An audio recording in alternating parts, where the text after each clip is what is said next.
Well, now to the trial of Tshegofatso Pule's boyfriend, Ntuthuko Shoba, continues in court today. Convicted killer Muzikayise Malephane is currently being cross-examined. Well, yesterday he told the court how he killed Pule and how the conversation with Ntuthuko Shoba to kill her came about. Let's cross now to our reporter, Silindelo Masikane, for the latest on the case.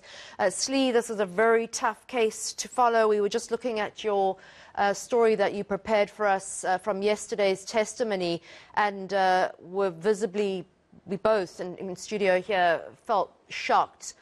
What was the reaction like in the courtroom, and would you just remind our viewers, perhaps, of what actually came out in court?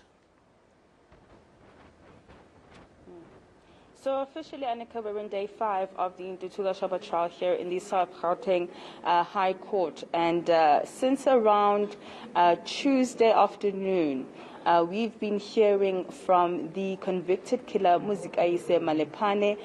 He was first led by the state in his evidence in chief in terms of what transpired between the week before and the day of the murder of Tshegofatso Pule. And since the defense took on the cross-examination, we've been getting even more grim details around the last few moments of Tshegofatso Pule's life, the relationship she had with Shoba, according to Malephane, who says that he was approached by the accused, Ntuthuko Shoba, to carry out this hit. In fact, he was first hired to find someone to carry out this hit, but then decided that he was going to do it himself.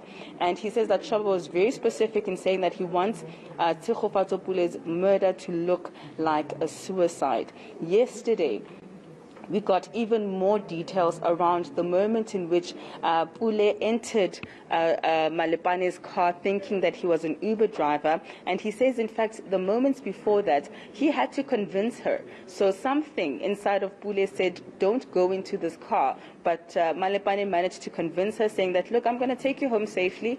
But instead, driving towards Noordgesig, taking out a gun, stopping by a veld rather, then taking out a gun, forcing her out of the car, shooting her once fatally, and then putting her back in the car. He says he drove around for some time and then decided that he was going to hang her in on a tree in the Durban Deep area, which is in Rudderwood. And you can imagine the emotions from the Pule family sitting there listening in the gallery. They're hearing all of these details really for the first time along with us, and just complete silence.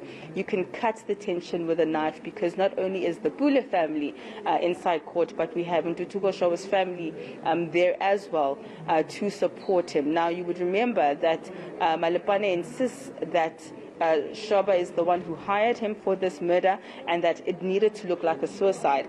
However, the statements that he gave to the police and the one that he made during his plea agreement, they differ quite a